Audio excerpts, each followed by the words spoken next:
हार जीत और हार, दो में से एक जीत और एक हार।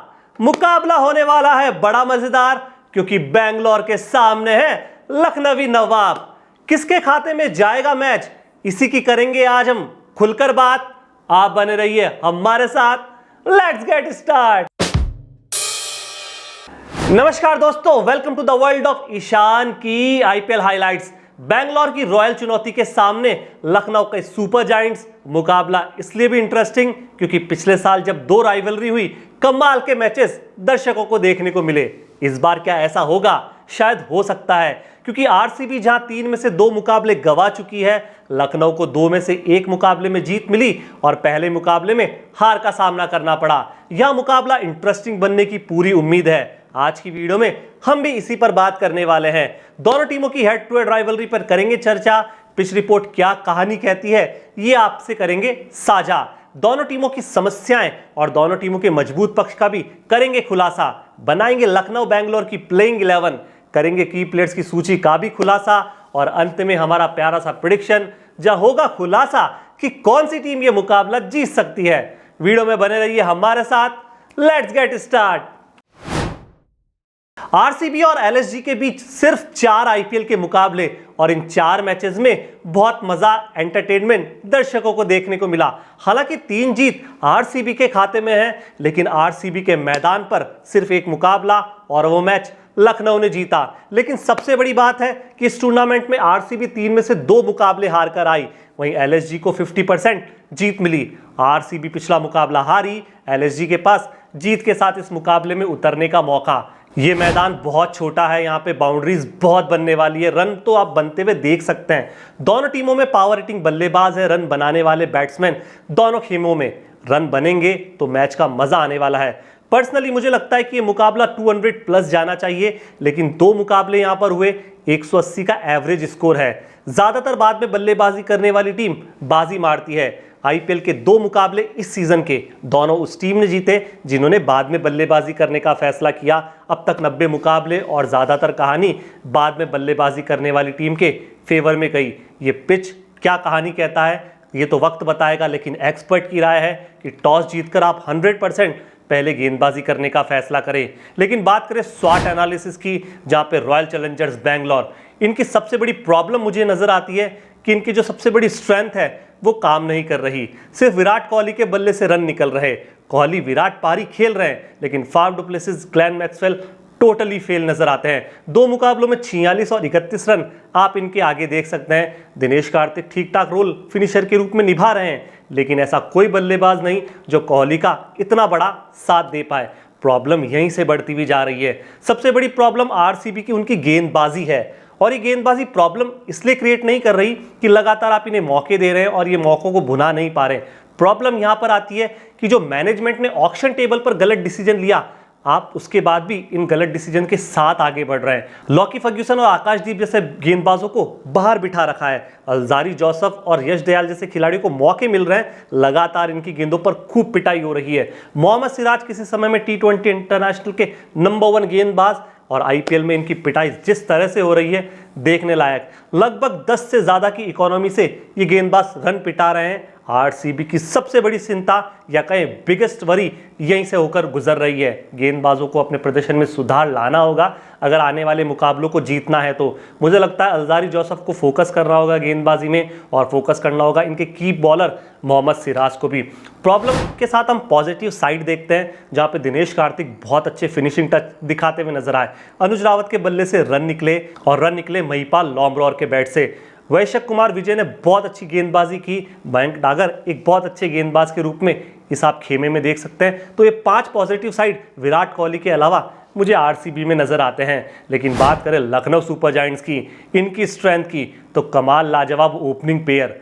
कमाल लाजवाब इसलिए कि इनके पास अनुभव है, पावर प्ले में तेजी से रन बनाने का पूरा एक्सपीरियंस ये झोंकते हुए नजर आते हैं। विराट कोहली के साथ जो सबसे बड़ी प्रॉब्लम ये है कि उनका साथ कोई देता नहीं, लेकिन यहाँ पे केएल राहुल के साथ क्विंटन डिकॉक पूरा साथ निभाते हुए आपको देख सकते हैं। सबसे बड़ी स्ट्रेंथ इनके पास पावर हिटर बल्लेबाज भी हैं, जितने पावर हिटर आरसीबी के पास अभी मौजूदा स्थिति में लग नहीं रहे, या यूं कहे आउट ऑफ फॉर्म दिखते हैं। लेकिन एलएसजी के पास निकलस पूरन, मार्कस स्टोइनिस और अब तो कुणाल पांड्या, जिन्होंने पिछले मुकाबले में बहुत बेहतरीन स्ट्राइक रेट से रन बनाए, ये एलएसजी की सबसे बड़ी स्ट्रेंथ आप कह सकते हैं, समझ सकते हैं। लेकिन एलएसजी की प्रॉब्लम्स पर गौर करें तो अनसर्टेनिटी, गेंदबाज बहुत अच्छी तरह से गेंदबाजी कर नहीं रहे।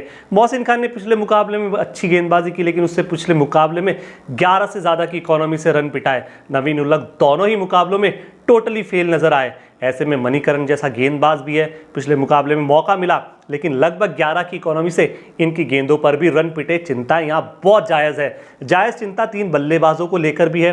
देवदत्त पडिक्कल, आयुष बदोनी और मार्कस स्टोइनिस, तीनों के बैट से उतने रन नहीं आए जितना एलएसजी एक्सपेक्ट कर रहा है। क्या इस मुकाबले में प्लेइंग 11 में बदलाव होगा? और अगर नहीं हुआ, ये सारे प्लेयर्स इसी तरह से परफॉर्म करते रहे, तो एलएसजी की समस्या बहुत ज़्यादा बढ़ जाएगी। लेकिन दोनों टीमों की प्लेइंग 11 क्या कहती है? आरसीबी की प्लेइंग 11 फाफ डु प्लेसिस, उनके साथ विराट कोहली, ये पक्के तौर पर दोनों ओपनिंग करने आएंगे। और सबसे बड़ी बात है कि ये मजबूत स्तंभ भी है, रन बनाने वाले खिलाड़ी, और दोनों के नाम 10,000 से ज़्यादा आईपीएल के रन है। स्टार्ट फाफ को देना होगा अच्छा, विराट कोहली का साथ देना होगा, तब जाके बोर्ड पर आप बहुत बड़ी स्कोर को खड़ा कर सकते हैं। लेकिन अनुज रावत नंबर 3 पर आएंगे और इन्हें आना चाहिए। मुझे लगता है कि रजत पाटीदार की जगह अनुज रावत को नंबर 3 पर पोजीशन संभालनी चाहिए। ग्लेन मैक्सवेल दिखेंगे, फिर दिखेंगे कैमरॉन ग्रीन, जिन्होंने पिछले मुकाबले में अच्छा प्रदर्शन किया, पावर प्ले में नंबर 3 पर आए और बहुत अच्छी बल्लेबाजी करके गए। दिनेश कार्तिक, फिनिशिंग टचेस इनके बल्ले से लाजवाब लग रहे हैं, खूबसूरत स्टाइल में रन बना रहे हैं। महिपाल लॉमरोर ने बहुत अच्छा प्रदर्शन किया और ये प्लेइंग 11 में जगह बनाते हुए दिख रहे हैं। मोहम्मद सिराज, पूरी गेंदबाजी इनके इर्द गिर्द घूम रही है, बहुत कुछ डिपेंड इनकी गेंदबाजी से करता है। इनिंग का पहला ओवर लेकर आते हैं, यहाँ पर अगर विकेट नहीं लेंगे, रन नहीं बचाएंगे, तो प्रॉब्लम आने वाले गेंदबाजों पर बेशक पड़ने वाले हैं, क्योंकि आने वाले गेंदबाजों की इकोनॉमी इतनी अच्छी है नहीं। मुझे लगता है इस मुकाबले में यश दयाल की जगह आकाशदीप को ज़रूर खिलाना चाहिए, और अगर आकाशदीप खेलेंगे तो बहुत अच्छी गेंदबाजी में रिजल्ट मिल सकते हैं। अलजारी जोसेफ की जगह मुझे लगता है यहाँ पर लॉकी फर्ग्यूसन को 100% खिलाना चाहिए। वो इसलिए क्योंकि इनके पास रफ्तार है, रफ्तार से गिरफ्तार करना जानते हैं। अब जब 2 बाउंसेस का यहाँ पे ऑप्शन गेंदबाजों को मिल गया है, 2 बाउंसेस का रूल लागू हो गया, ऐसे में लॉकी फर्ग्यूसन जैसा स्पीड स्टार, यहाँ पे विकेट लेने वाला गेंदबाज 100% आरसीबी को पॉजिटिव रिजल्ट्स दे सकता है। बेशक विजय कुमार भी यहाँ पर मुझे 100% प्लेइंग 11 में खेलते हुए दिख रहे हैं, और इम्पैक्ट प्लेयर के रूप में मयंक डागर को खिलाना ही चाहिए। एलएसजी की playing 11 KL Rahul, Quinton de Kock open करेंगे, बहुत अच्छे लगेंगे। केएल राहुल कप्तानी करेंगे या नहीं 50-50 चांसेस है, लेकिन ओपन तो दोनों बल्लेबाज करने वाले। नंबर 3 पर आएंगे देवदत्त पडिक्कल। 2 मुकाबलों से प्रदर्शन अच्छा नहीं, लेकिन इस बार उम्मीद कुछ अच्छे प्रदर्शन की इनसे कर सकते हैं। नंबर 4 पर आयुष बदोनी, इनसे भी उम्मीद बड़ी करनी होगी, क्योंकि 2 मुकाबलों में इनके भी बल्ले से ज़्यादा बड़ी पारियां देखने को मिली नहीं। दीपक हुडा को मुझे लगता है इस मुकाबले में खेलना चाहिए, और 100% वो खेलेंगे तो मिडिल ऑर्डर और लोअर मिडिल ऑर्डर के रोल को ये संभालते हुए दिख सकते हैं। निकलस पूरन फिनिशर के टच में ये भी नजर आएंगे, और इनसे भी उम्मीदें पारी के अंतिम ओवरों में तेजी से रन बनाने की होगी। मार्कस स्टोइनिस बहुत अच्छे बल्लेबाज दिख रहे हैं और प्लेइंग 11 में जगह दिख रहे हैं, और कुणाल पांड्या दिख रहे हैं। आप जब आप प्लेइंग 11 को देखेंगे तो बहुत गहराई है इनकी बल्लेबाजी में। कुणाल पांड्या नंबर 8 तक बल्लेबाजी करने वाले खिलाड़ी हैं। रवि बिश्नोई मुझे दिख रहा है, मोहसिन खान दिख रहे हैं, और मुझे लगता है शैमॉर जोसेफ को यहाँ पर खिलाना चाहिए। 100% नवीन उल्लक की जगह शैमॉर जोसेफ की यहाँ पर एंट्री होनी चाहिए। अगर होगी तो एलएसजी की गेंदबाजी मैं कहता हूँ 100% बहुत मजबूत हो सकती है। और मयंक यादव इम्पैक्ट प्लेयर के रूप में तो है ही। मयंक यादव वो खिलाड़ी जिसने कमाल का इम्पैक्ट एलएसजी को दिलाकर दिया, और ऐसे इंडियन स्टार भारतीय टीम को मिल सकता है जिनकी स्पीड 145 से ज़्यादा की हो रही है, और 156 की हाईएस्ट स्पीड पिछले मुकाबले में हमने देखी। 2 thumbs up for Mayank Yadav. अब बढ़ते हैं की प्लेयर्स की ओर, और आप हमारा यदि टेलीग्राम चैनल ज्वाइन नहीं करते तो प्लीज़ ज्वाइन कीजिए। वहाँ पे हर शाम हम टीम शेयर करते हैं, बहुत खूबसूरत पॉइंट वहाँ बनते हुए देख सकते हैं। आरसीबी की जो की प्लेयर्स की सूची है उसमें Faf du Plessis, Virat Kohli, Glenn Maxwell, Dinesh Karthik, Mohammed Siraj, और मैं लॉकी फर्ग्यूसन को देख रहा हूँ। अगर लॉकी फर्ग्यूसन खेलते हैं तो, नहीं तो फिर रीस टॉपले के साथ आप जा सकते हैं। एलएसजी की प्लेइंग 11 के जो की प्लेयर्स हैं उसमें KL Rahul, Quinton de Kock, Nicholas Pooran, Kunal Pandya को आप ले रवि बिश्नोई को, और ले सकते हैं मयंक यादव को। 100% लीजिएगा, और इस खिलाड़ी को मैं देखना चाहता हूँ कितना कंसिस्टेंट परफॉर्म करके देता है। अब बात करते हैं उस सेगमेंट की जिसका रहता है इंतजार, एलएसजी और आरसीबी के मुकाबले की प्रिडिक्शन। पहली प्रिडिक्शन हमारी कहती है कि फाफ डु प्लेसिस और विराट कोहली मिलकर पावर प्ले में 60 से ज़्यादा रन बनाएंगे। मुझे लगता है मोहम्मद सिराज और लॉकी फर्ग्यूसन मिलकर 3 से ज़्यादा विकेट ले सकते हैं। इस मुकाबले की हमें उम्मीद है कि ये हाई स्कोरिंग मुकाबला हो सकता है। अब सबसे बड़ी बात कि मुकाबला कौन जीतेगा, आरसीबी या फिर एलएसजी। ज़्यादातर तो मुकाबले होम ग्राउंड वाली टीम जीत रही है, तो मुझे लगता है आरसीबी इस मुकाबले को जीत सकती है। आपका क्या कहना है और आपकी क्या राय है, कमेंट बॉक्स में आपकी राय का इंतजार। शुक्रिया, बहुत बहुत धन्यवाद।